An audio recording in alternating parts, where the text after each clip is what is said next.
Hello everyone, today I throw this provocation on historiography, on medieval warfare, that, as you know, is a bit the center of my interests, my work, not because I'm particularly biased for it, let's say that I came naturally to study it, practically, so even just beyond a private interest that continued to space otherwise around, mostly about ancient, modern, but also contemporary warfare as well. And I've come, as in some of you already know, that at the end of this path of 3 years and a half of research, specifically on early, let's say, first half of 14th century warfare, say late 13th, mid 14th century warfare, on European scale. That is to say, I haven't particularly, looked at in detail every single European country. Wasn't even the objective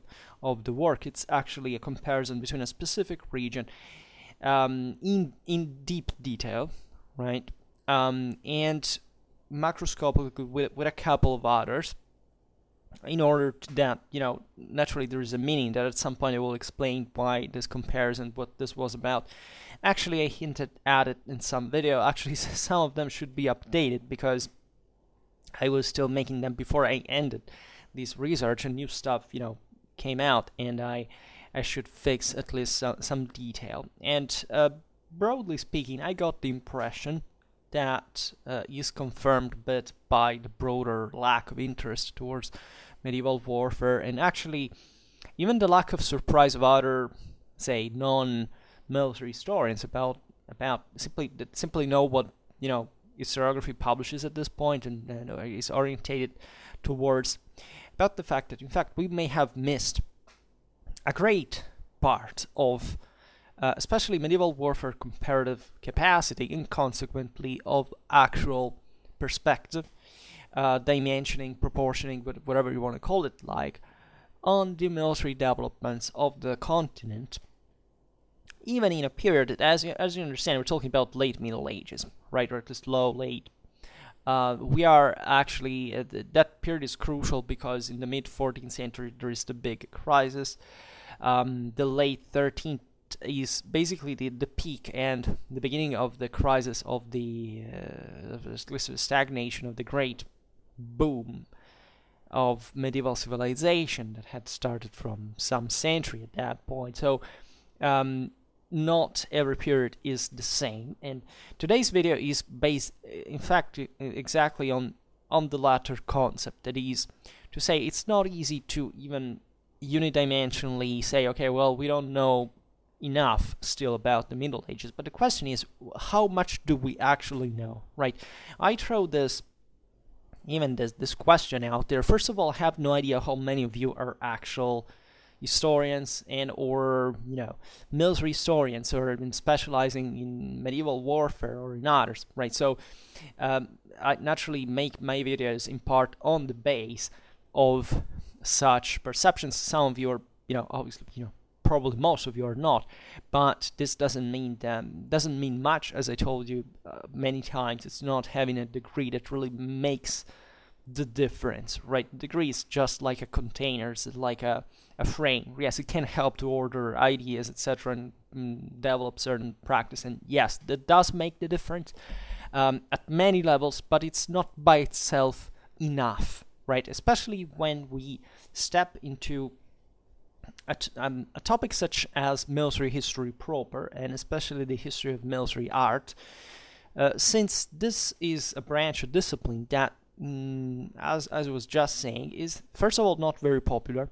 Secondly, it's not properly, let's say, there is a great popular interest towards medieval warfare and warfare in general. This is especially, it's our generation, right? It's the it's video games. It's a lot of flash, let's say, a lot of visual impact on kids of our generation about great battles and stuff. We were still the ones dreaming, looking at movies that could just show us a bit of that kind of action, right? Then eventually video gaming came at a decent level for us to to vent our let's say our fantasy.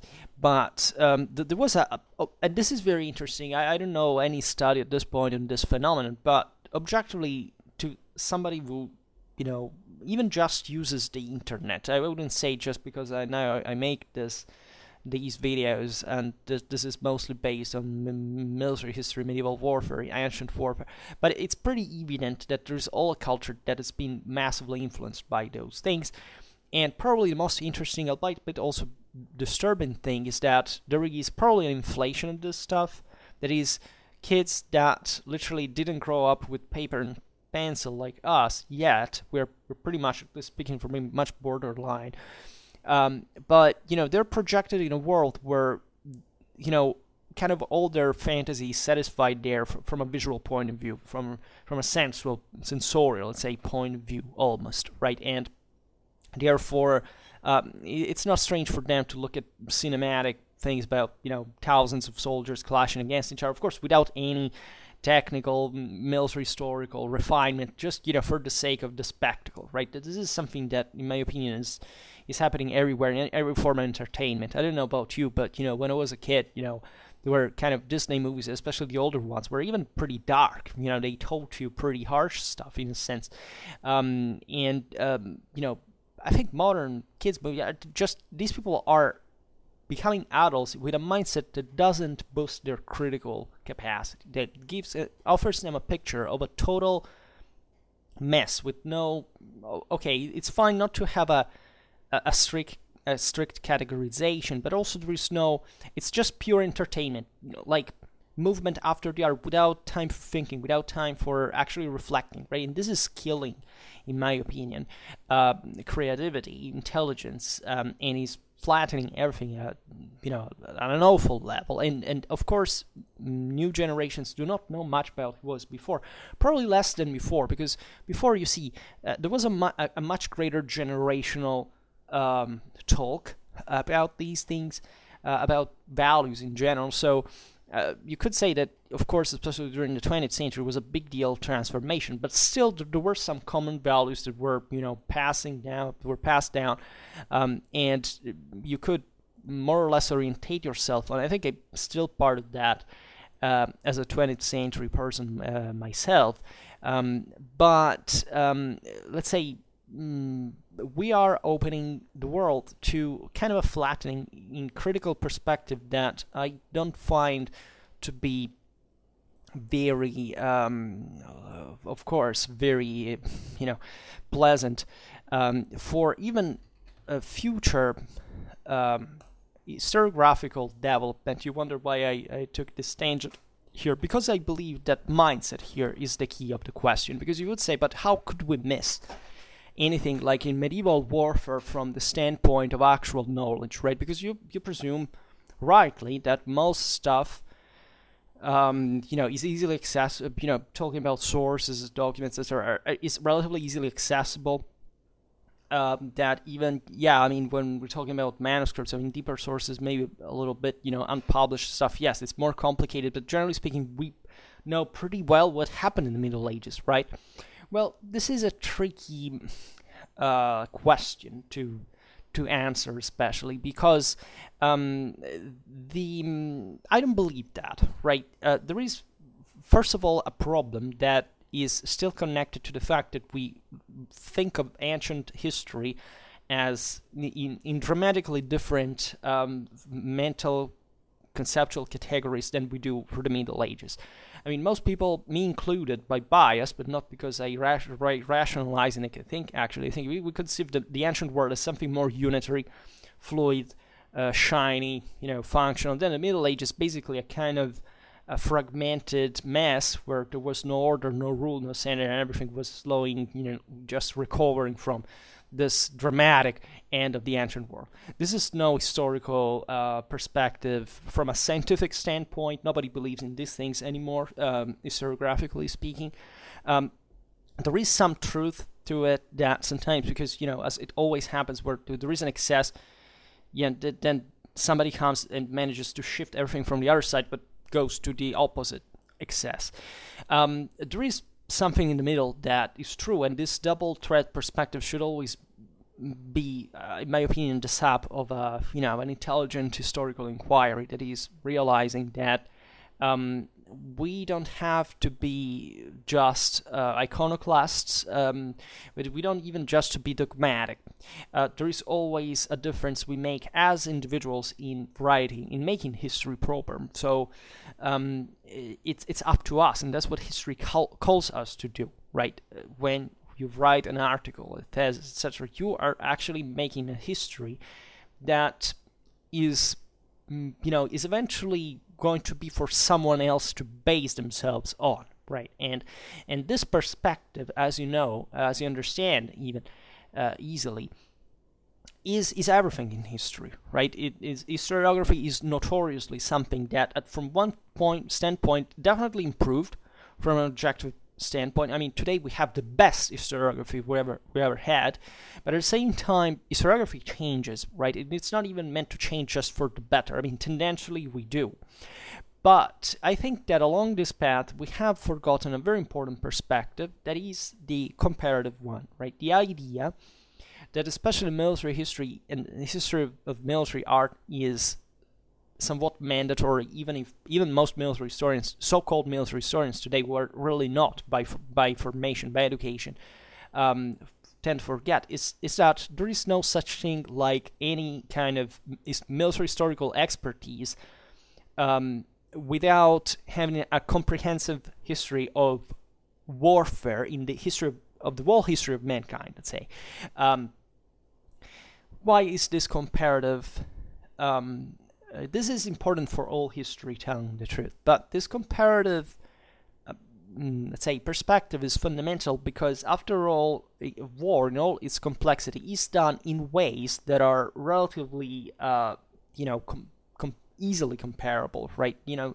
More or less, armies have been organized and employed and, have that specific weight politically and socially in ways that you can easily compare throughout historical eras, how they transformed their tactics.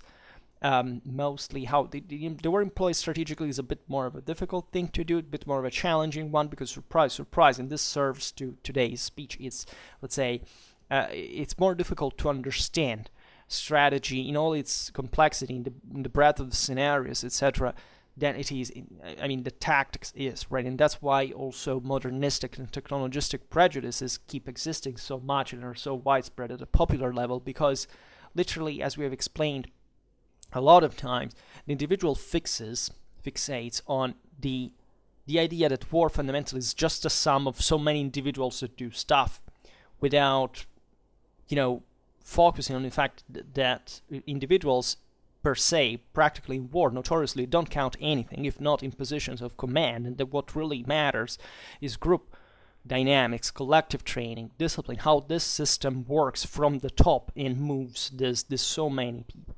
So that for an average person, I don't know, World War the First is not being fought like that because of the equilibrium of powers in Europe, in the West in general, their industrial capability, their political cultures, their etc. No, it's being fought like that because of machine guns, right? Because of shelling, because of of an eminently technological aspect, right?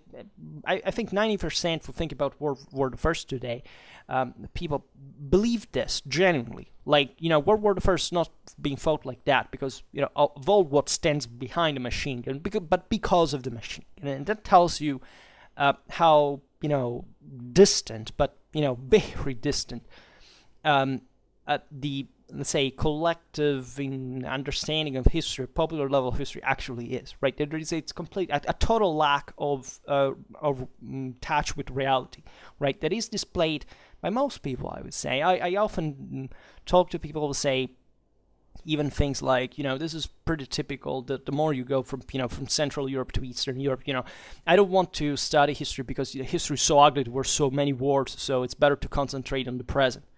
Right, or other stupid things, because there are so many wars today, it's useless to think about the ones of the past. Let's think about these ones, as if the ones that happen now are not happening because of what happened in the past. So this ideas that unfortunately are having, as I was saying before, an ever greater grip on especially youth, right? On people that are supposed at some point to rule the world, especially when we will be old enough, hopefully, at least, to arrive at that point, and that are completely dishabituated, diseducated, completely unused to this kind of broader systemic thinking, that in an age like ours, where political and social structures are ever more complex and and far-reaching and systematic, cannot but be studied from, let's say, the top perspective and eventually going down. In historiography, that is to say, you have to learn the basics, at least the major factors interplay, even if they are, maybe simplified, even if that doesn't get you used, in fact, to the actual critical inquiry, but at least having that basics, right? Most people even lack those basics, right? It's like when you go to, and this is the point. Secondary education doesn't seem to be fixing that. First of all, I talked with, there are certain professors from abroad that tell me that, we're talking about major Western countries where I was told, like, kids arrive today at universities without even knowing how to speak their own language, right? You're talking about those, I don't know, who still have declensions, etc., that do not know how to articulate, syntax, and it's something pretty disturbing, because you see, up to a few generations ago, these people, first of all, couldn't go to university, and I'm personally for, everybody having the possibility of accessing that, but at a certain time, if I see that, most people of access still have this kind of, this even lack of education that school should have, provided, here there is something pretty serious all across the board, right? The whole educational system. That's also another huge topic that I'll always hint at, but we never address because it's too big, and I would become too aggressive in the way of addressing it. But let's say, speaking of secondary education, these problems mostly are not fixed, right? They're, as like in high school, coming from middle school, they're not fixed. Like you're from middle school, from primary school, are not fixed, and they accumulate and they create an imbalance. And what happens at that point is that when people arrive first years of university, fundamentally it's normal, they know less, so they are less capable, let's say even, they're less intelligent. But the problem is that those first years should be the ones, the harshest ones, literally, the ones where either you know that thing or you don't pass. Why? Because you start making exams on basic history, right? On things that are supposed to be really the foundation of the discipline you're talking about. Hence, I don't know, if you study history the first year, remember I had all like basic exams, medieval history, modern history, contemporary history, anthropology, all things that were, through manuals, of course, that you had to learn it, but you had to know, because everything that was written in that manual is literally the ABC that you have to learn from the wall. And when you have such broader disorientation, difficulties, etc., it's not possible to make things work by, let's say, rejecting, 70% of the people at those exams, right? Because we're all ignorant in a way or another, so we all don't know something extremely important than should be known, and I get that, but at least you should know the majority of stuff that is written on, on that manual. Most of this process is skipped.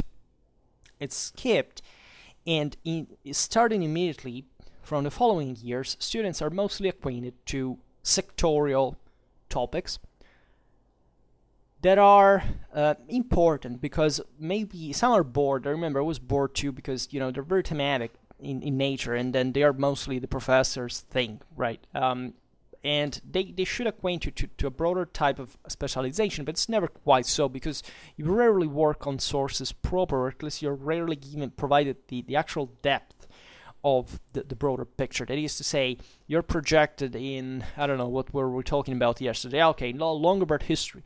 I remember attending a class on that. I was passionate about Longobards. I already made my bachelor thesis on them, so I knew something. But I remember that my colleagues, hadn't studied anything about Longobards history, because there were just a few, like a paragraph or something in medieval history basic exam that they hadn't maybe even prepared well for, were brought to, I don't know, read and comment the Edict of Rotary in Latin, by the way, without even knowing who the hell the Longobards were, what the kingdom worked like. And the gap there between what these people should have known before and what the specialistic nature of this exam were evident. Let's look aside that some people didn't even know Latin, and at that point, what kind of medieval, degree medieval history do you want to take? But the question is also, even for me, like, I wish I had known more about, I wish I had studied 2 or 3 good works on Longobards history more in detail compared to what I'd done before, so that I could have widened my knowledge about things I already studied about them, and I could have understood eventually, maybe, if I wanted to get that specialistic, that, commentary, let's say, on Rotary's laws. Now, the question is basically that all education, all secondary education fundamentally continues like that, from classes to conferences. It's all like a little pin on an enormous, endless map that basically will never fill the gap all around. It's always like a drop in the water, and broadly speaking, something that doesn't acquaint people to think really in comparative terms. That is to say, banally, how can I understand how important this topic is, right? Or what's the quality, right? The heuristic value of this research, or that this professor, this scholar researcher presents me with, if I don't even know what the hell is around. I mean, if you want to listen to a nice story, as many people actually do, if there are some conferences I remember that had nothing to do with my topic. I remember certain anthropological ones, or some for history of religions, were some of the most beautiful things I ever listened to. But at the same time, I wish I had been provided with more structure about those things, because I realized that I came to know about, even thanks to those conferences, of course, about certain specific topics that I had no clue they even existed, that today I would consider to be, I would say, literally from a systemic point of view, fundamental. But I wish I had learned in the first years of university, and I wasn't taught. And I remember already at the time where I didn't actually know how far this process actually would reach. I was, from the first years, I was already complaining about the fact that, is manualistic stuff, is like structure stuff all ended? Like, do we actually create historians, doctors, etc., that literally lack structure and system and comparative critical skill and dimensioning capacities in this scale? This always struck me, impressed me, and that's the reason why, among other things, I always tried to read everything. Like, I never had, let's say, the arrogance and presuming that I would cover everything, but I've always been, even legitimately from an intellectual point of view, I've been bored to read always the same stuff, right? My theses were, at the end of the day, always different stuff, from different countries, different times, different eras. The same goes for my readings, right? I can read, passing easily from ancient to modern, from medieval to contemporary. It's important, and especially in my field, right? And why? Because, as we were saying before, history of military art is something that is properly replicating with a pattern that is much more easily, let's say, observable than, let's say, broader political social dynamics that are also important. That, it's at mostly those levels that there are quite relevant, even philosophical debate whether how to interpret society. Think about, the difference between structuralism or idealism. That is, I think, very relevant still today. I think we need a bit of both, right? I was influenced by both, honestly, and I see, the pros and cons of each, and I realize that, in fact, it's kind of even wrong to stick just to a specific track and pretending that that's my school. There are lots of people that are also, in this sense, extremely reverent towards scholarship, towards the idea that professors are fundamentally the depositories of an unlimited knowledge, which is absolutely not the case, especially in today's times. I mean, 50 years ago, maybe it was something like that, because, professors 50 years ago came from privileged contexts where they literally spend their entire childhood reading, building a real culture, a traveling one, a linguistical one, a literary one, a historical one. Today, professors is not like that anymore. There's something completely different, and they cannot be taken as a point of reference in those terms. And here, I don't want to digress too much, but the same way, let's say the academy publishing stuff like that works is, first of all, dramatically monetized. That there are huge interests. There is an enormous academic corruption everywhere in the world, and especially the more money there are. So even in the most advanced countries, the more corrupted the situation is. So never think that the academy is a pure place where people actually do things for the sake of knowledge, etc. That is just an Apollonian, let's say, a mythology that is built around the temple of cultures and the higher learning. It's business, to say it very plainly, and it's especially an hypocritical one, right? At least I come from a country where nobody's surprised so much that such corruption exists. Sometimes things are actually better than the prejudice, but other countries that supposedly are towering also certain levels of academic are known worldwide are actually not. And in fact, I would say that there is all a different cultural geography that we should be redrawing at this point, that there are even within the West very different cultural let's say divides, literally in qualitative terms. Nobody has the courage to talk about them because it sounds like if it was discriminatory, but just look at literally at the market of of publications, even of selections. There are simply nationalities that do better, right, and do better because they have better academic traditions than others, and this has nothing to do how much money you manage. It's literally about how a broader culture of a country. You see, for example, even just the quality of teaching, learning sometimes is based on how well does the university make in money terms, right? In terms of profit, not in the actual quality. Or all these stats are extremely easily to fake in a sense, because universities tend to be corporative realities, whether they are public or private. They always tend to say, okay, we're kind of the best, we kind of have the better face, etc. Then they're faking, they're competing among each other, but it's eventually the product, even if it's a term that I hate, that they put out that actually matters at the end of the day, and that also makes the history of a country, of a nation, rather than in a way rather than another. And this is a great question, because especially in times of, I don't know, the idea of creating a European Union, etc., we have to find a model. We have to let's say okay, this is the one that works, the one that doesn't, and still there are political reasons for which this thing is not properly done.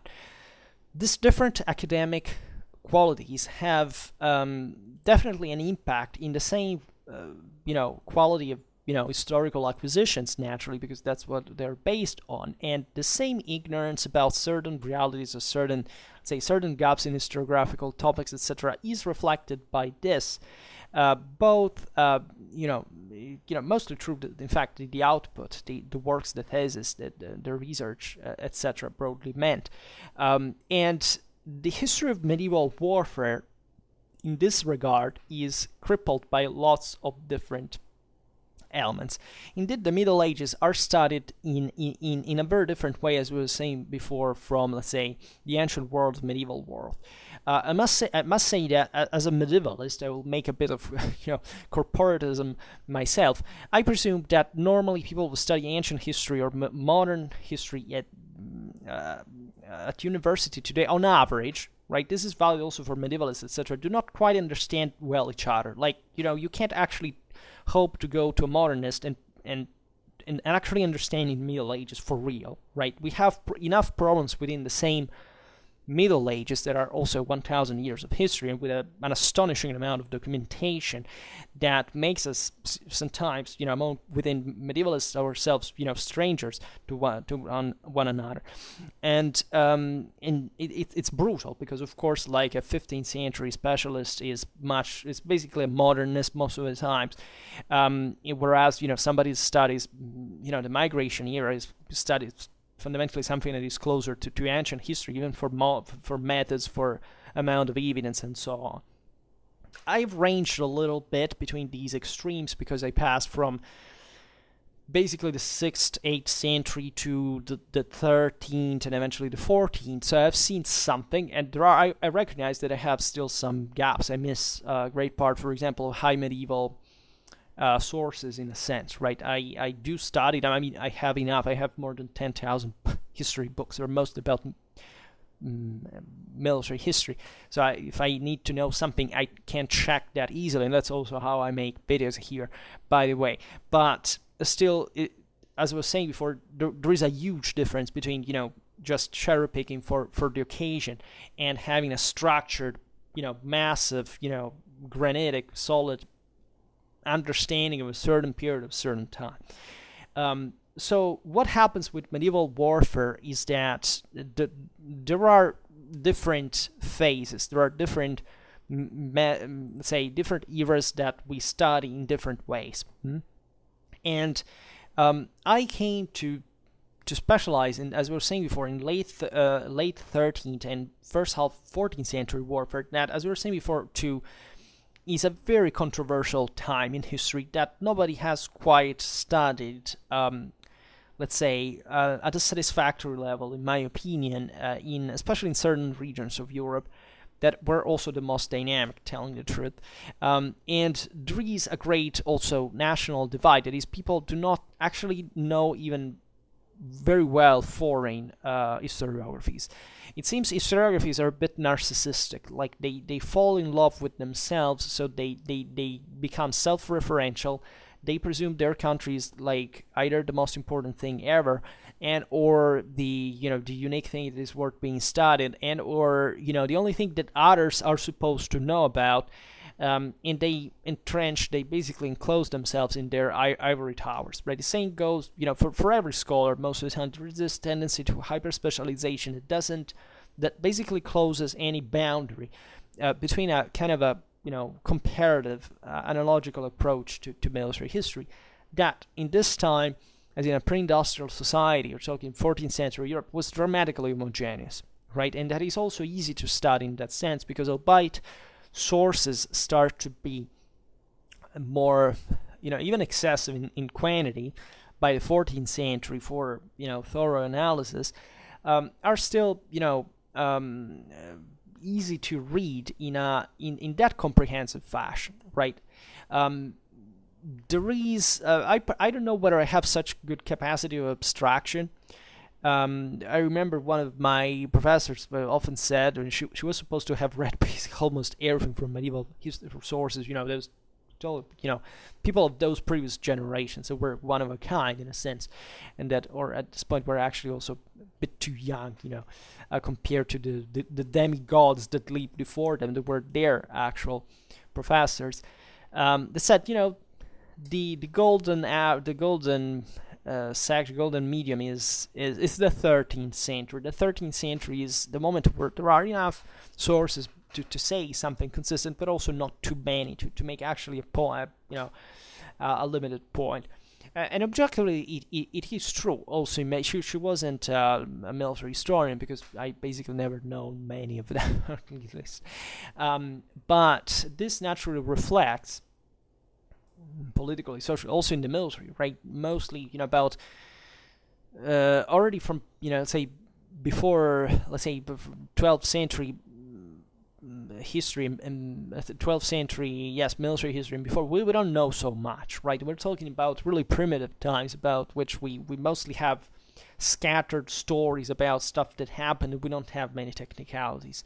The 13th century starts, showing something more. The 14th century begins to boom in terms of documentary production, with certain levels of detail that you couldn't but dream about in certain realities. It's obvious that if we talk about Western Europe, because if you go into Eastern Europe, you go, I don't know, in the Balkans, etc. It's completely different, right? Even Northern Europe, there's dramatically less, and it's obvious.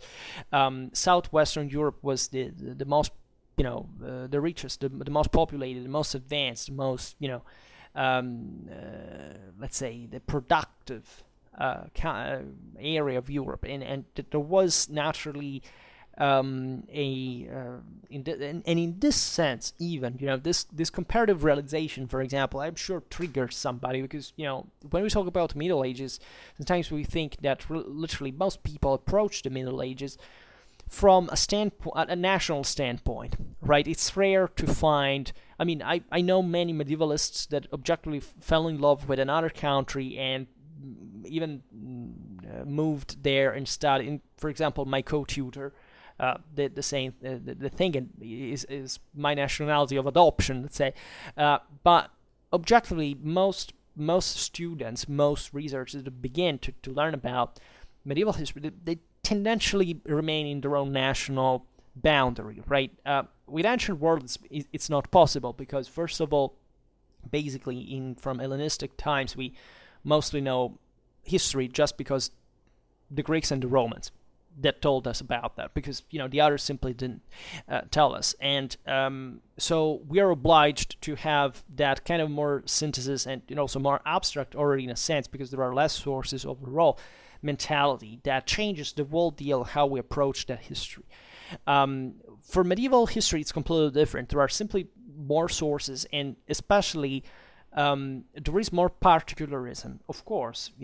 Just look at the political map of Europe during medieval times, and that makes, in a way, the charm of the Middle Ages. That's also what I liked, in part, to begin studies of medieval history. I actually wanted the ancient one before, because every country is doing apparently something different from the others. There's a lot of universal realities there. I mean, properly, not just from a political point of view, but also from moral, mental point of view, that we should be more careful about, and that's what we tend to forget, because this obsession for categorizations stems mostly from a late modern perspective. An average medieval person would have still thought of the world not through those differences, but through a synthetical, unitary point of view, right?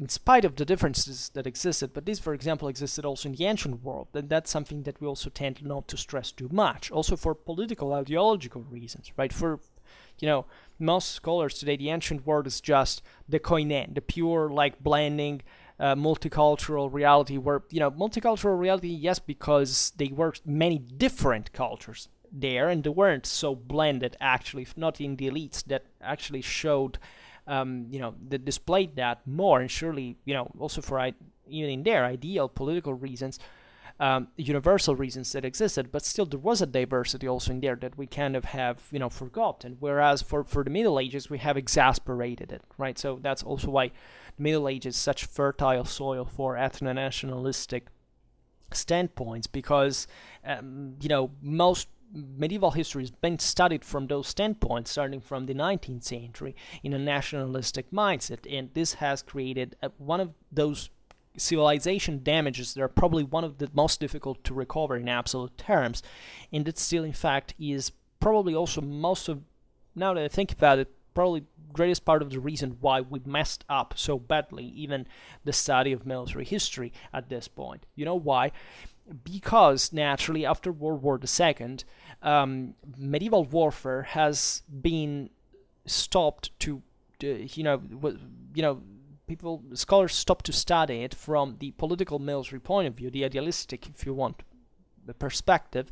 Marxism kicked in, so it was mostly from a structuralist and explicitly anti-idealist. Think about, also, here I will not make specific names, but I mean the concept that history is not important because, say warfare is not important because of warfare and what this is concretely about, but it's important because of the socio-economical side of the story. No, warfare is important for the political and social side of the story, if anything. Socioeconomical is definitely too narrow, and the economy is included included in society and still permeates the world, but as a tons of other things. There isn't just that in history. And even a bit, it's the spirit of the new military history, influenced by culturalism as well. I mean, this idea that there are the bad guys that make war, the barbarians that make, the primitives that make war, and all the others are the most enlightened, pure. Unfortunately, the history of mankind tells us completely not the opposite, but the fact that all humans make war, and simply barbarians just do it worse, and civilizations do it better. And this actually shows that the improvement in civilization doesn't at all decrease the destructive capabilities of states, right? And culturalism is just basically a load of garbage, to say least. But for example, culturalism still dominates military history today, which is pretty alarming, considering that also these scholars are sometimes actually not properly leftist. They're not even just liberal. They're actually sometimes conservatives, and they keep making the same mistake, which is utterly disturbing from whichever side of the aisle it comes from. And this tells you about the broader disorientation of conservatism and liberalism nowadays, right? And they almost switch side in a sense about what they're doing. But more than else, concerning medieval warfare, this trend has produced a sort of sclerotization of, first of all, the methodological systems of inquiry. Secondly, there are confined basically to the idea that let's presume that it's useful to know, dramatically useful for understanding how armies fought.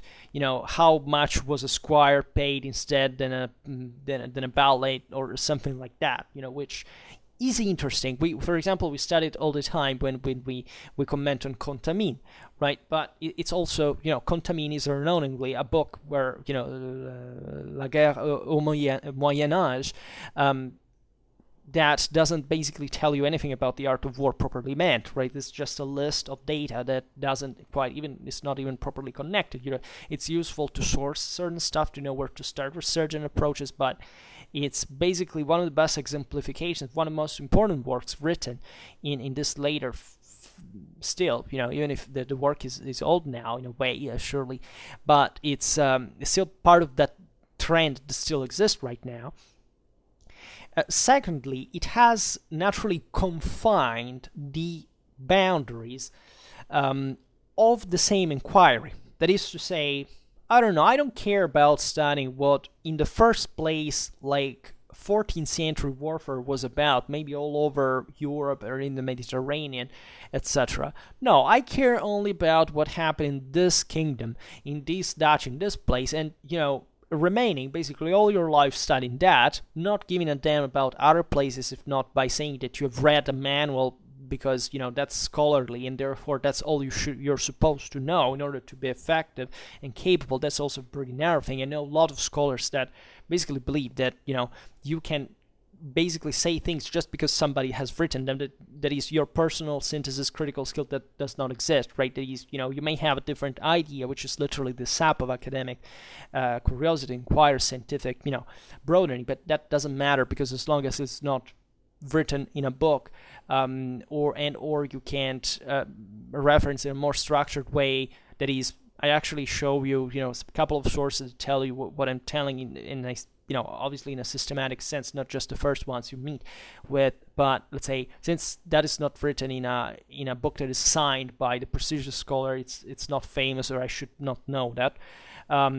Leaving aside that, of course, most of these scholars that study warfare do not have a military historical background.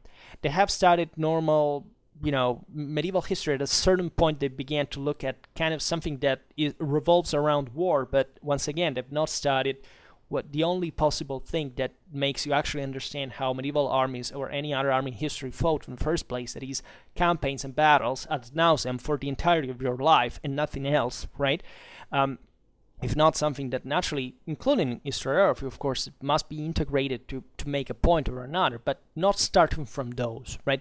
That's also what they have shifted the mindset of.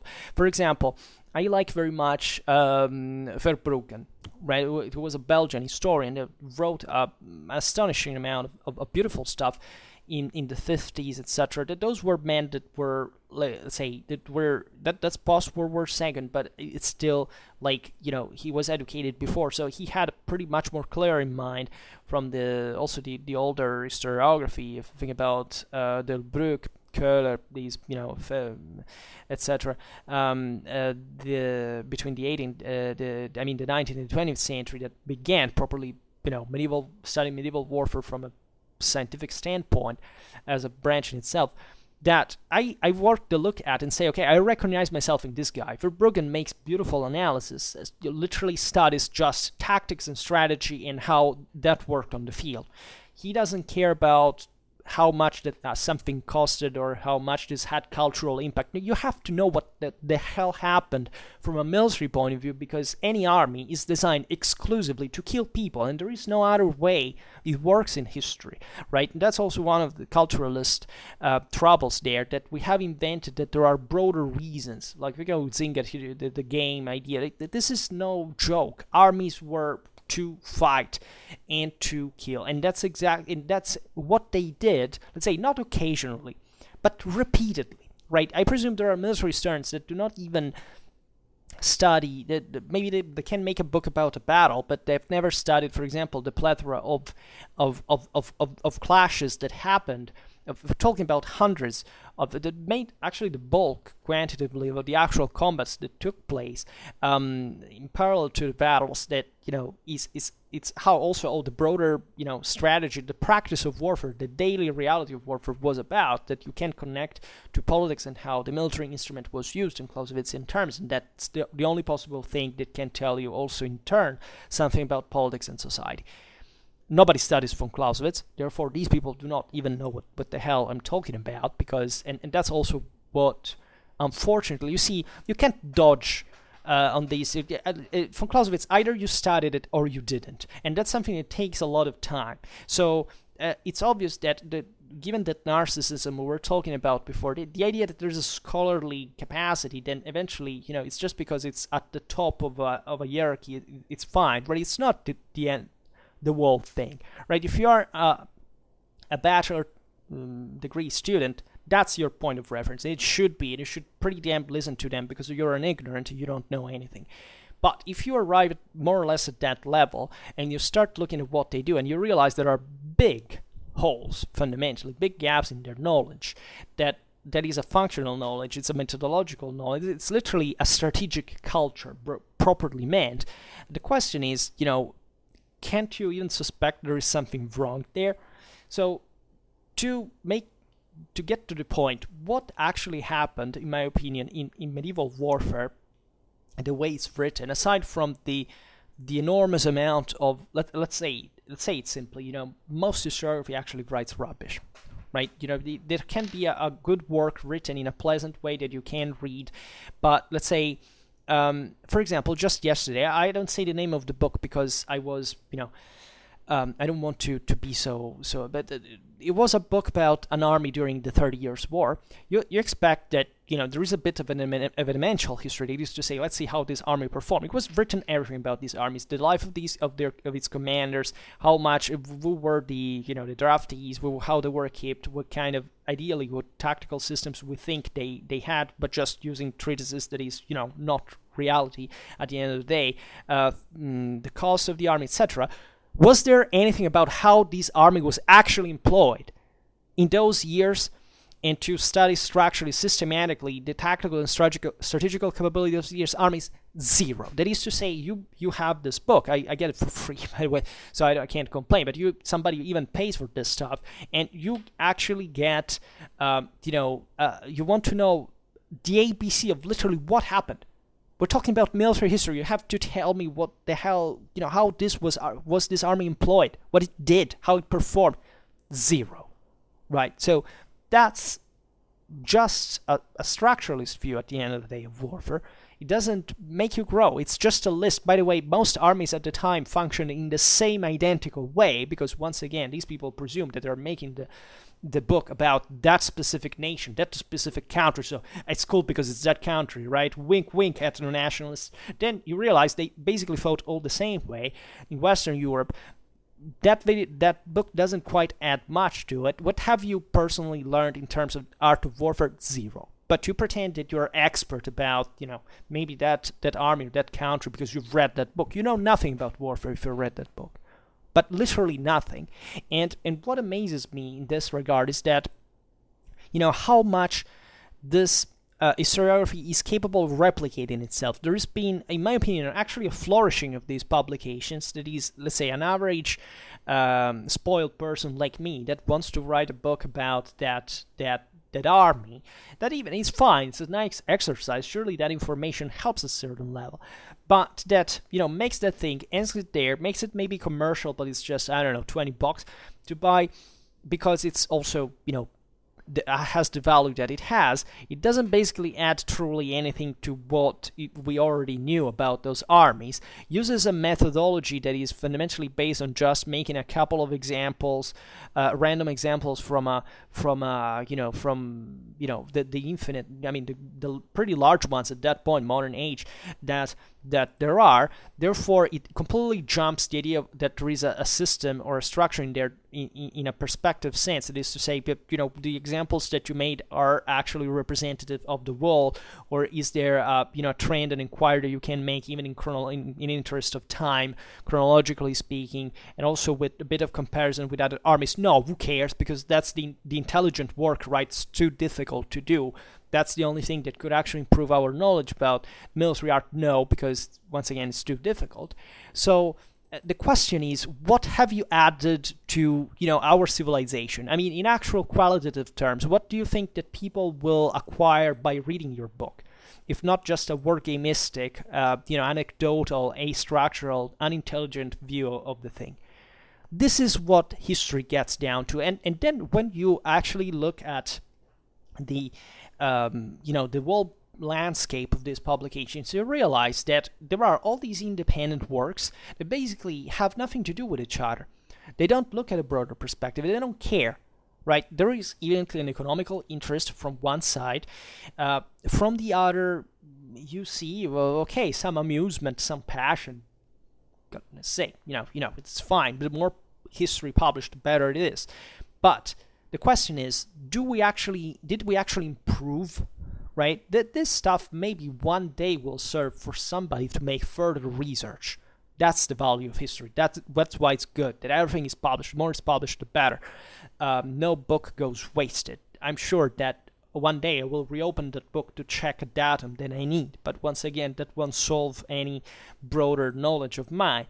And the question here, therefore, is: have we actually studied that period in history? Right?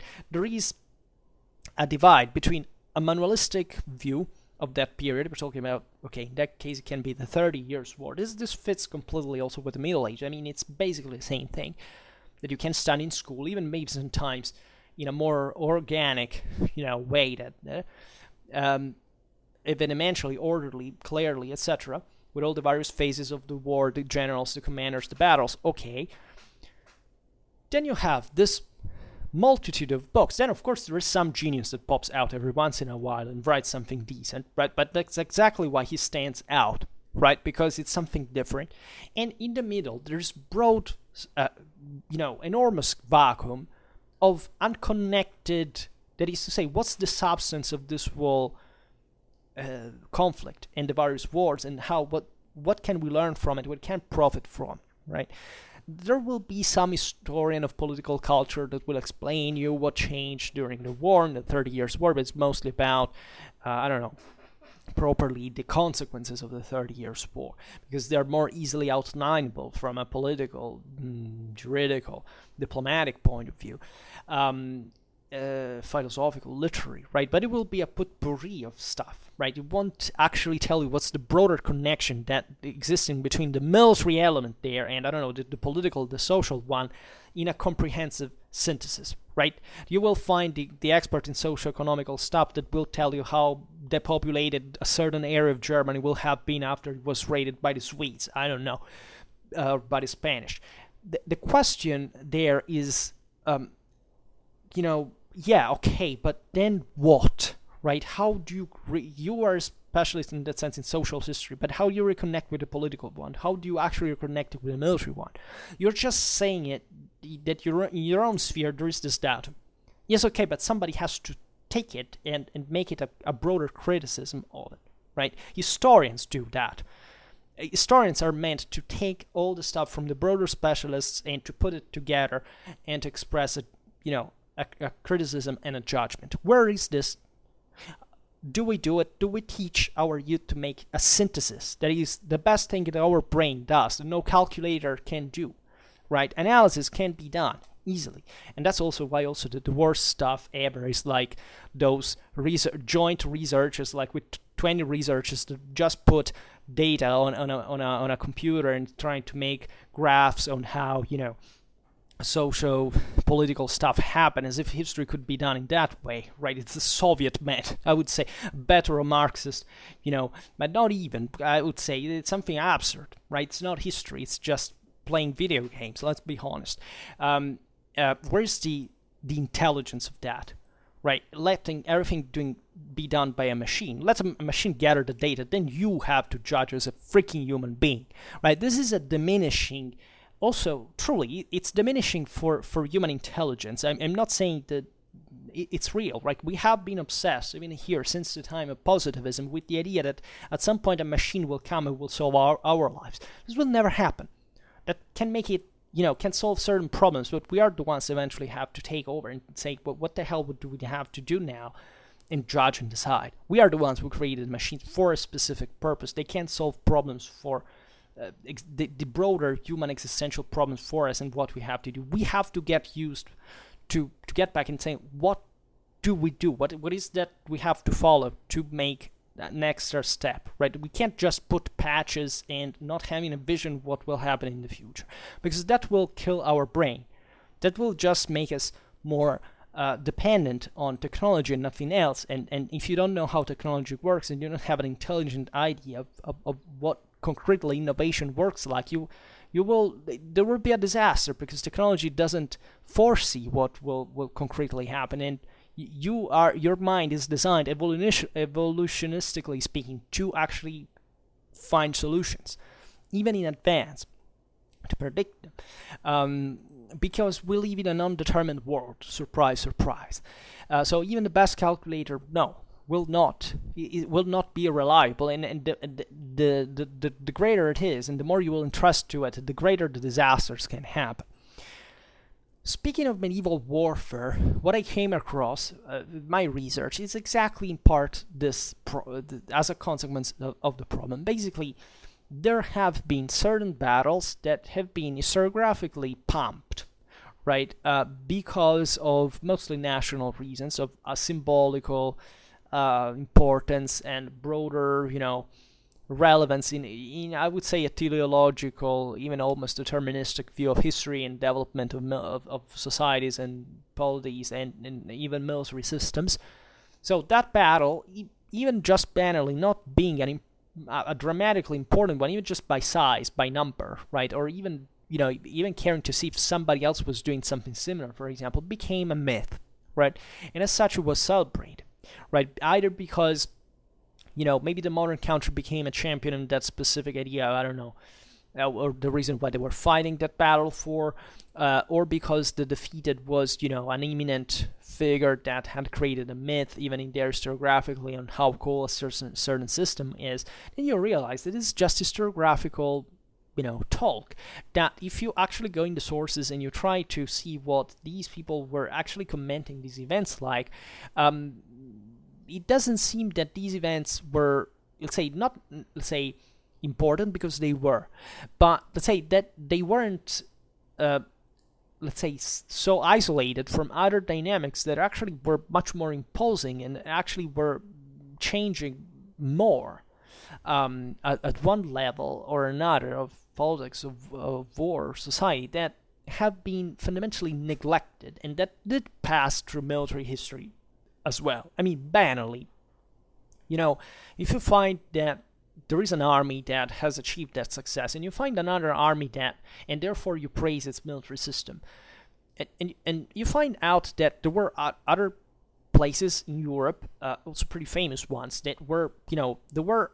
regularly, three as larger armies that were increasingly more, way more functionalized, specialized, professionalized, and let's say especially interacting in terms of combined armed tactics, and that what happened in that previous battle is, in comparison, fundamentally a less of a military event, right? From a strictly military point of view. I'm not talking about also the broader political consequences of symbology, but literally, first of all, was that just an exception? Was there anybody who hadn't broken with that military tradition before? Weren't armies, cultures, peoples that had already actually found something better to do with their resources? What's a great problem in this? Once again, technological prejudices. The idea, for example, that an arm is something that you can measure, abstractly from its context, right? The idea that fundamentally a battle outcome is the product not maybe of the relative leadership or the moral forces involved or the broader virtue, discipline, experience of that army, but fundamentally just because, certain guys used a weapon rather than another. How often has this been paraded? Let's be honest. How many times have we been told that the longbow, for example, as an individual weapon actually made a difference per se? How many times we have passively basically said, it was basically all because of that weapon. It was all because of the tactics. As if, other peoples or, even the same people before hadn't ever, had never, taken up arms or gone on a battlefield without thinking that something was possible. We are treating medieval history as if, everybody was stupid. Somebody came up, invented something new all out of the blue, and all the others were doomed, and therefore end of the story. Technologistic myth, right? Deterministic myth, that it was that armed, that and also that weapon sometimes that made the difference. I have a huge respect for English tactics during the 14 Years' War. I consider them basically the most effective in conditions and symmetry in the history of warfare. But the reason why they were successful was not the longbow per se. You would be surprised to know that it actually wasn't, right? It wasn't even remotely close to be decisive per se, right? It was something else. And nobody actually even downsizes its actual impact as a weapon. It did work in that sense. But the reason why the English did so good at that point has nothing to do with technology. It has to do with politics.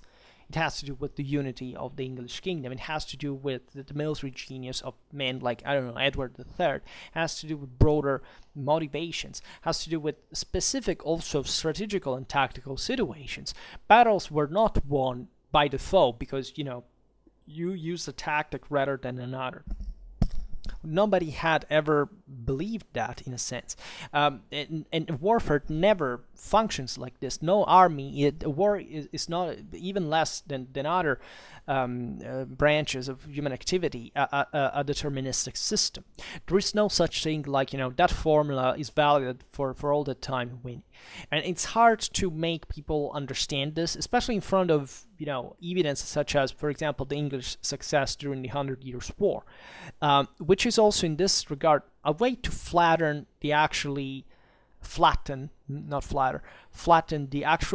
capacity of commanders like, Henry V, etc. I mean, if you really think this is a broader problem of literally of history of the art of war, right? And that's where you get it in a comparative sense, both with studying other countries in the same time, but simply also other histories, other times.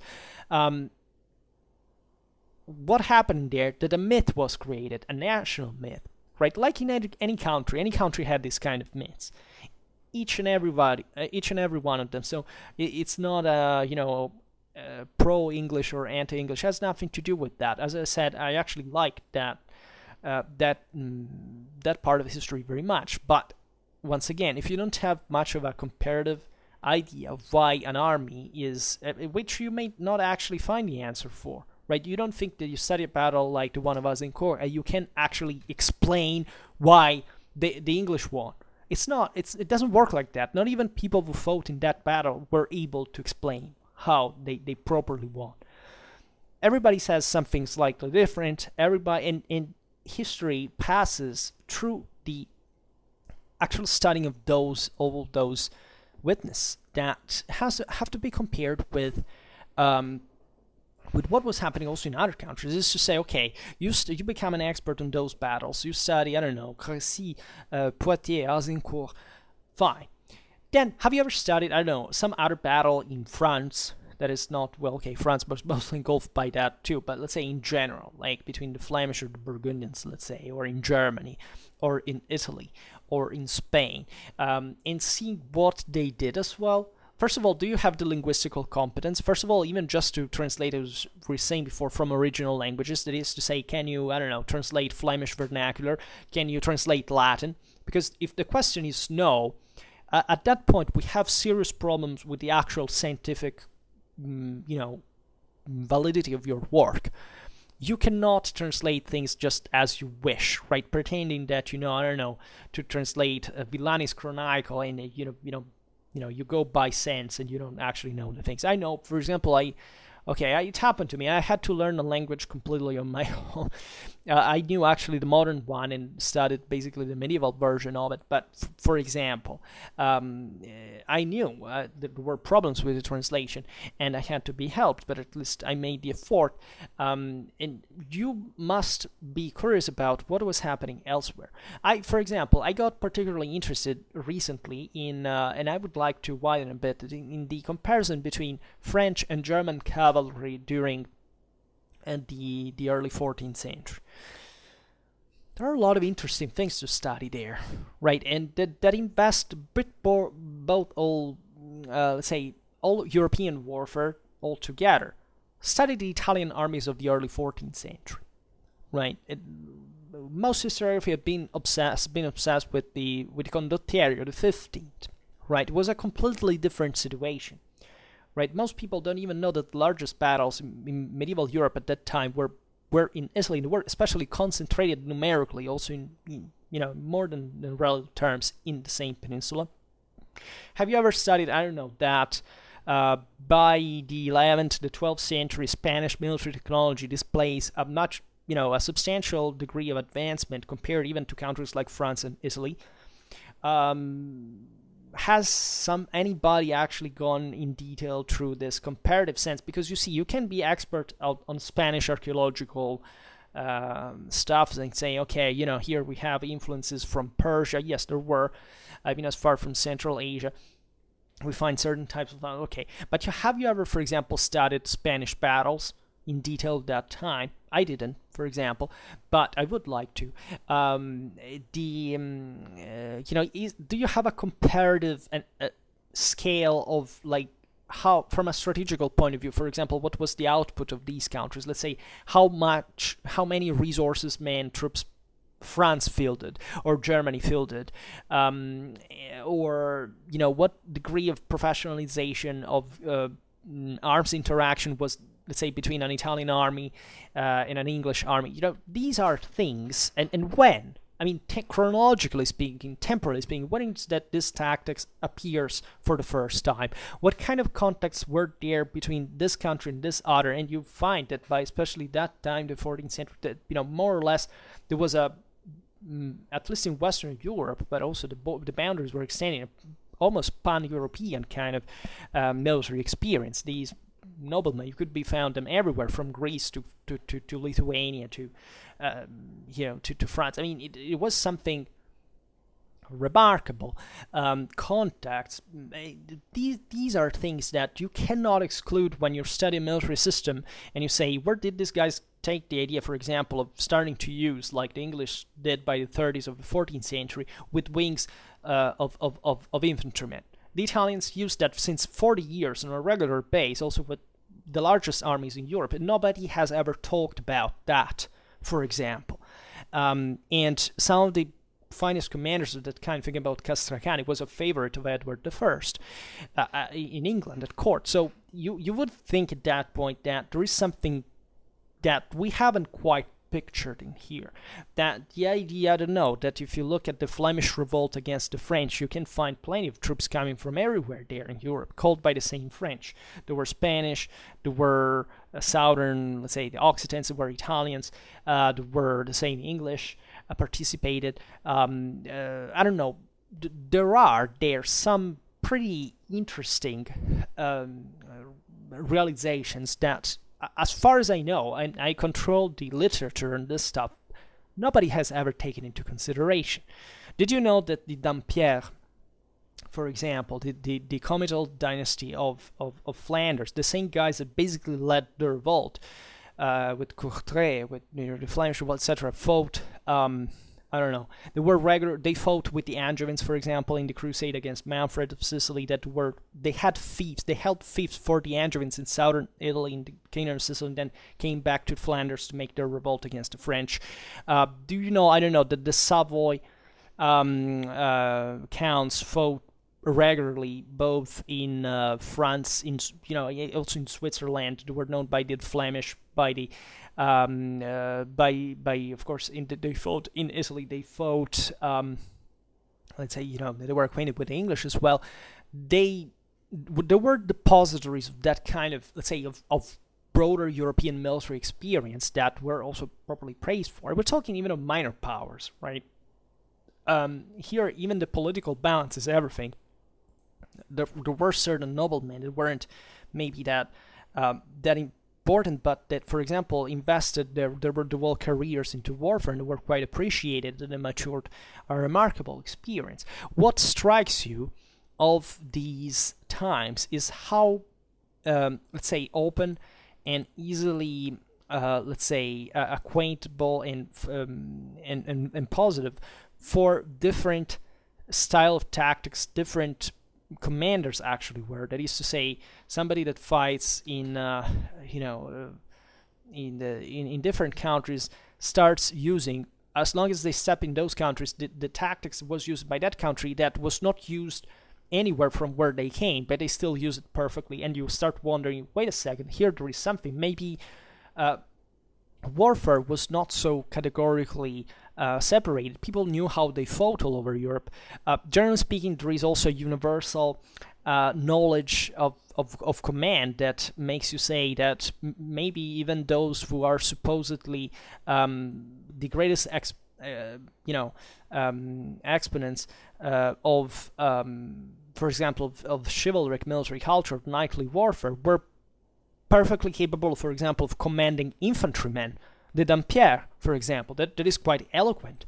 Those were fully feudal guys that basically fought with infantry armies and fought against, defeated the flower of French cavalry at Courtrai. And there also, however, some failed later. So that to say, for example, that military system, the Flemish were regularly defeated in all the major battles throughout all the 14th and 15th century. After basically Courtrai was the great victory, then Montpellier was a half victory, then eventually this was just disasters, up to Guinegate. It also was basically a Pyrrhic victory, and also the failure of the Habsburgs to introduce pikes in the lowlands. But for example, this myth that the French were just a bunch of OT bastards that would charge into anything that was on foot, as if they didn't give a shit about infantry capabilities in the first place. Renowningly enough, for any person with a minimal military historical experience about the Middle Ages, knows that the people in medieval Europe that knew at best the military potential of infantry were knights. First of all, because they commanded the infantry. Secondly, because they fought against the infantry. And also because, surprise, surprise, there's no categorical idea of, if you stand your ground or use a pike, you can overwhelm cavalry or not. Because those are political and social changes that happen over time that mostly have to do with the determination, not with the technique. How do you think the Flemish defeated the French cavalry at Courtrai? Because they had invented a new weapon. Everybody obsessed with the Godendag, making memes and other. It wasn't even called by the Flemish. It was called like Japin de Stave, right? Point to stick. And still, cavalry charges are stopped by pikes, not by trauma weapons that all other peoples had. Think about the Swiss Wash, or think about the Scottish double hand axe. Everybody had something like that. It was pretty much universal. The question is that those guys were determined not to be annihilated. They wanted to defend their country. That's how they freaking made it. Those were people who hadn't taken a weapon in their hands up to the day before. They were shopkeepers. They were no ones. And that's what makes it even more clamorous. But that gives birth, for example, to a new brand, military system? No. Did infantry warfare actually survive linearly from there to the Renaissance, as some historians believe? No. By the 14th century, basically, there's a collapse, right? Contamine even says it pretty clearly. It's strange, but for example, he noticed the thing that, just in the Swiss from the mid-15th century create something completely different. It has absolutely nothing to do with what happened in the 14th century, including the same Swiss victories of that time. But no, for example, now people are kind of popularly obsessed at the Swiss, and they don't even make the difference between battles like Laupen or Morgarten, those were kind of ambushes, with the Swiss armies of the time, with, what actually the Swiss did starting from the mid-15th century, something completely different. It's a professional system based on fully squares of thousands of pikemen, something never seen. But do you know, for example, where the were the first ones that began to use pikes in that mass, in a functionalized way, regularly advancing infantry? The Italians had, for example, regularly throughout all the end of the 13th century, mid-15th to mid-14th century on a regular base. And those were all pikemen, by the way, already. Nobody has studied that thing. And we have the evidence of that. That is massive, it's structural. It's not one episode. It's like 30 episodes, right? And once again, does like anybody from any other country, or even from because nobody studies military history seriously, do people know, broadly speaking, that these things existed? Do people know what's the actual performance of crossbowmen in formation? How many longbowmen actually takes to make an effective, not even barrage proper, but to bog down cavalry, quantitatively speaking? Sometimes we take people literally, studying performances of single bows and not even realizing that how these things were used in combat were on a group dynamic, on a collective training, and that has nothing to do virtually with the actual performance of the bow at the millimetrical difference of how was the effective range or not. Most people have not even the slightest idea what we're talking about. But so it is. So we go on in the 21st century without even having studied these things of our own history, which anyhow, it's not our own in the sense, but it's surely closest to us. Also linguistically, we can study it more easily. We have the sources here. Nobody gives a freaking damn, right? And the superstar, the popular scholar that goes out and says, I published all these books, etc., has ever actually analyzed things so in depth? Right? How many scholars do you actually know that actually studied entire campaigns, operationally speaking, in a book that explains you step by step all the actual nuances of that, and then the campaign and the battle? I mean, and how many times that really happened? If they have done it once or twice, they even may be good historians, but if they stop there, they won't improve, right? They won't necessarily understand the broader picture that is necessary to dimension even what they have studied. I know it. For example, in my master thesis, I wrote 260 pages. It was exactly like one campaign. It took 1 year to do it, right? One campaign and one battle, right? And it was pretty intensive work, right? I finished that. I started this research. Now I realized by rereading that master thesis, it was well done. But I had no comparative clue of how, for example, certain armies would work at the time elsewhere from where I was studying. And I simply, for example, fell in the perspective of the tricky subjective perspective of that battle that, for example, doesn't tell you anything about infantry, even if infantry was there, but it doesn't tell you where it was. And since sources do not talk about it, you know what scholars say? There was infantry, but we don't know what it was on the field. Well, yes, the majority of actual combatants of those armies, but you have no idea where it was deployed. And I have my hypothesis of how it was deployed, and I should come back on that on that work and saying, why don't we try to understand where these guys could be?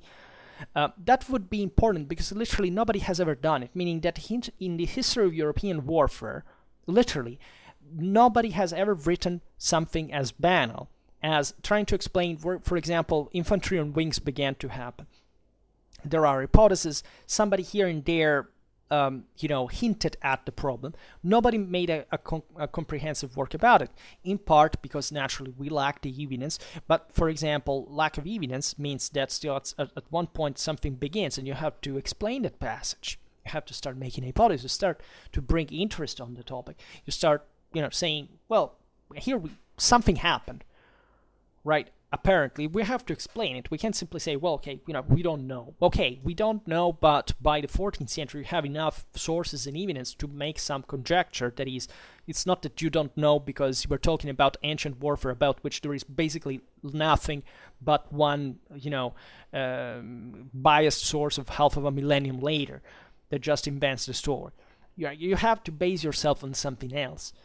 That here in the heart of the Middle Ages, you start having concretely, and you can't come to any conclusion if you don't start, and once again, starting campaigns and battles one after the other, non-stop for your whole professional life, because that is the only way that renders you a perspective of how warfare actually was from the real evidence. Here we're not talking about speculation, right? Speculation is something made where you don't have evidence. Most military historians do not know that they can find that evidence, that they can collect even banally from enough informed areas. Even, for example, there is a bias, a disgusting bias towards narrative sources that is ridiculous, especially for many late medieval times. That is another thing that basically or just the interest for the big battles. Big battles are very important, but you have no idea how much you can find, even from the smallest ones. It can help you to perfect the knowledge of the larger ones. Things that you don't find in those, but you find in the others, and you start saying, wait a second, but maybe the fact that there is not in the largest ones doesn't mean that those things didn't happen there as well. And the interesting thing, what it is that these things are not really hidden. Like, this stuff is published, is edited, it's all sources that we have already studied. It's just that nobody actually focused on the problem. So that we know that something was there. And maybe you find even the most perceptive of the available military historians that make a conjecture saying, oh, look, here it says this thing. Yeah, but will that person eventually make a broader summary of, 10 battles, or, in hundreds of military expeditions studying them in series? No, those guys will just publish a book because they have the publishing house that will, they say, okay, let's make a book a year, and what do you make it about? Well, no, an analysis is too complicated, takes me too much time. Let's just list a bunch of stuff that we have actually already written about specialistically on other works we made, but that we can summarize and put all together in a book so that we can make some bucks out of its selling.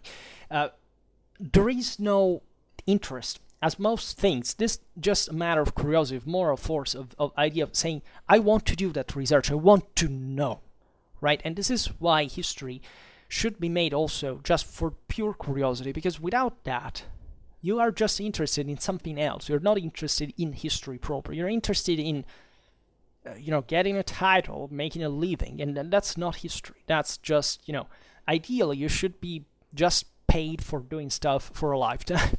That would be beautiful, frankly, and that's why I hope at some point, but even I don't want to lower the level of the conversation, but that's something I often said even on other occasions, but you have no idea how much, for example, Schwerpunkt itself helped me relatively to these issues. Like, before making these videos on all these various peoples, countries, military organization, taxes, I had a much more superficial non-perspective understanding of all these things. I had mostly a stereotypical, anecdotal, insufficient idea of what things worked like. And by knowing them, I began to compare them also to other places. I began to say, I have now a clearer idea of why, for example, this country had this output of military forces, or why they fought like that, or why do I find this trait here, this tactics there.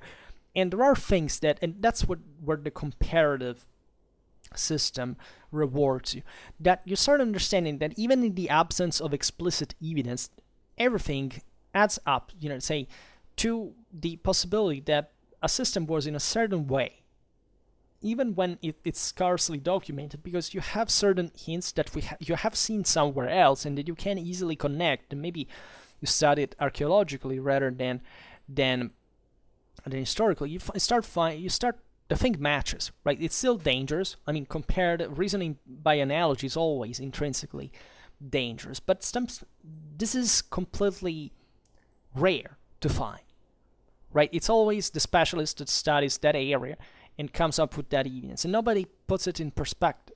Why? Because they fear to say, okay, you're not an expert about that region, so you can't actually talk about it because you don't know. Yes, but I actually know something by studying these military systems in outline, but still in comparison, that you may not know. I mean, there are, once again, as we were saying before, certain countries that think that just their country is the only important thing out there, that they try to force the fact that their country was like the others, even if it wasn't, because maybe they feel complex about their nationality today. Like, if something is in a way, you can't really fake it. I mean, there are certain indicators, banally, even just as the number of troops, or even the same level of documentation, aside from disasters like the loss of certain archives or whatever, that actually acquaints you with, you can't erase history completely. There is always some hint. There is always some information that you fundamentally can grasp, that gives you, that that really resembles something that you have already seen, and that you can you can be able to measure through the comparative analysis. And maybe I'm too foggy about this last topic, because I know that comparative it's not, the comparative method is not really a method. It's really a work, meaning that you can't compare things until you don't actually study them.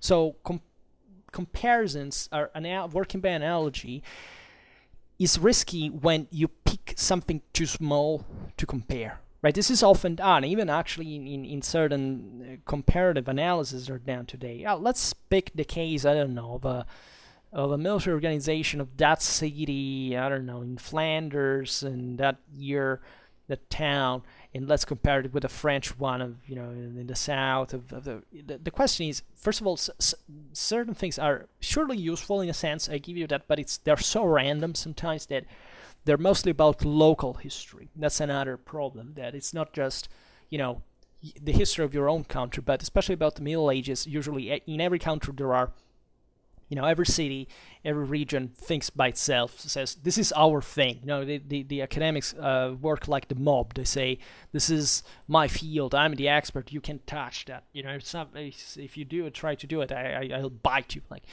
like a war dog. But the truth is that the main problem about this is that we have lacked comprehensive and comparative capability about large things. Like, banally, knowing, for example, where the largest armies fought, and how much they costed, and how professional they were, and how their combined armed tactics worked, is like some of the main indicators that you can easily study in a normal picture of European warfare in a given time. There are very few researchers today that deal with, for example, a regional scale focus. They're mostly local, right? Either provincial or even literally, the same, a single city, a single place. But there were historians, even in socioeconomical history. So in other branches, this actually happens, right? They try to study, even though they tend to be, to look mostly a bit more niche stuff like administrative systems and so on. And that you can also get a bit blind through, because they're very, for example, too much attention towards the institutional or juridical side of the story has killed the attention towards military history. right? Military history sometimes acquaints you with some brutal changes that, I don't know, maybe from a political point of view, weren't so immediate because they were trying to formalize a certain continuity with the previous regimes, etc. But, if you study military history, like you see the collapse of a military system, of a city, of a duchy, you literally see it melting away after a massive defeat where, I don't know, thousands died. Well, you can't say, well, but the transition was smooth. No, you had a freaking collapse there. And you can't judge it from, the juridical form of how the local rulers kept calling themselves, right? That's a risk, for example. But with military history especially, you don't lack a, let's say, the point of the story. You lack, if you start studying military history from, for example, just from statutes, from dispositive sources. That is also bad. Why? Because we're fixated with archives, right? It's as if the archive could reveal everything with certainty, like city statutes trying to reconstruct the organization of an army. Those are just dispositive documents that tell basically how troops should be equipped, and we don't even know if it corresponded to reality and it was just for maybe the local levy, and we have this dotted understanding of how, I don't know, sometimes they hired mercenaries and so on, but how they actually employ it. Then you have even just chronicles presenting you with, I don't know, 50 expeditions, each and everybody giving, numbers or, idea of range, etc. And nobody studied that, because it's more important to see the dispositive sources in the archive. Why don't you study what the actual chronicles of those times said? There are, you can easily fact check them with other, crossing it with other sources, with other, very easy to do. Nobody cares.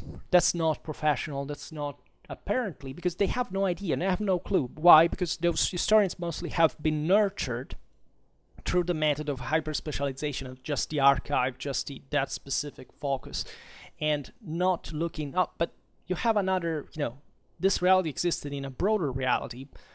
Why don't we look at them? No, it's better if you stick to the archive. Yeah. And you think you're going to, like, trying banally to reconstruct an army through, hiring documents, as if, first of all, you could find it everywhere, even just in a research, and secondly, thinking that, that army will soon change as long as it even enters the field in practice. And there are not omnicomprehensive statal, documents that tell you can find the hiring contracts, but then, how those troops were actually employed, and mostly, aside from the indentures, sometimes we're lucky to find some entire armies, I don't know for the English, but that they're still not the broader, it's not complete, but not even closely. It's the minority of troops that were involved in broader scenarios. And if you don't study narrative sources, how can you even reconstruct a campaign in the first place, right? You can find letters, stuff like that, but let's say it's still like you won't find the certification of how a campaign or a battle actually work if you don't study chronicles. It's impossible. There are no other types of sources that tell you how things went. Literally. And so what the hell are we talking about?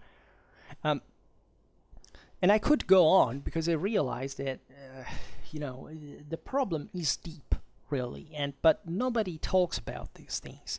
I don't even know how you receive these rants of mine, but if you only, I believe that you actually understand how important this problem is.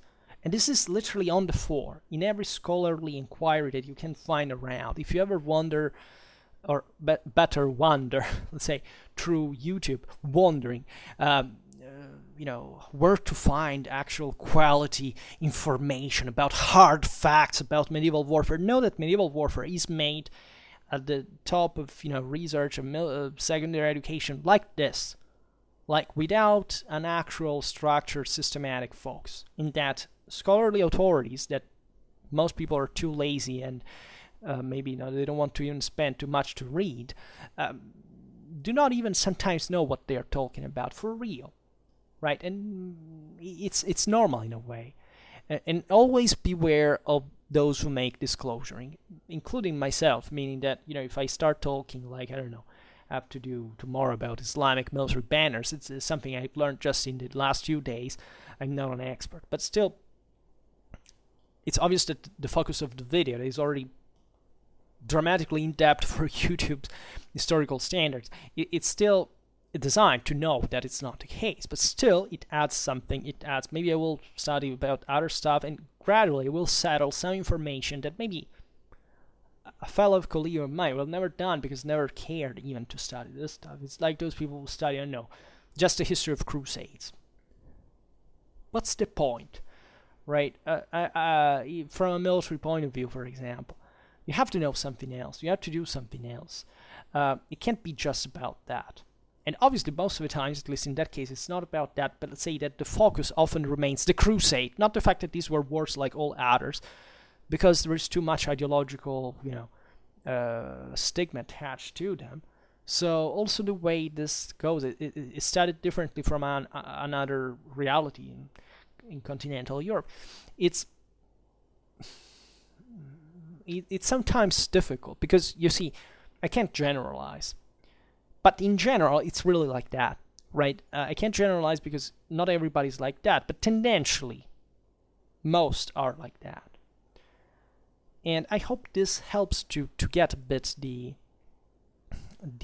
problem, the dimension of the story, because without this, we can't truly improve. We may have basically missed a huge elephant in the room, even when talking about something so should be so evident like 14th century warfare, right? Why? Also in there because it's messed up. For example, 14th century is apparently the nightmare of all medieval scholars because it's truly a mess. And I didn't like it either, but I ended up doing that almost by chance. And I must say that if you take the time to actually understand what happened, it's not a mess. It's actually pretty logical, pretty clear. There are certain... The reason why it's a mess, it's also because historiographically speaking, we decided it was a mess. Not because it actually is, because there is that characterization. The same goes, broadly speaking, for the Middle Ages, for these broader repartitions that do not make sense. There was never such a thing like the Middle Ages. There's no constitutive character that defines something like the ancient world or the medieval world or the modern world, contemporary world. There's nothing about that. Yeah, I mean, there are certain traits, but they're so diversified sometimes. And okay. But for now, let's really stop here, because otherwise we go too far, and too... let's say, too polemic, too ranting.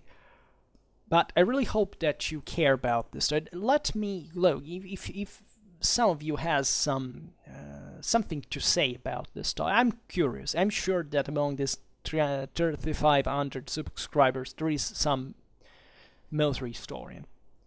I'm sure, right? I haven't found you around, or even maybe you remain silent, but I would like to know what you think, because I think that these concepts must be shared. Otherwise, we'll never change, right? And, alright, so for now, however, stop here. I just hope that you enjoyed this video. If you did, please share it. Otherwise, leave a like or subscribe to my channel if you're interested in my upcoming content. And for now, I thank you heartily for listening to me. I wish you a nice time, and see you next time. Bye.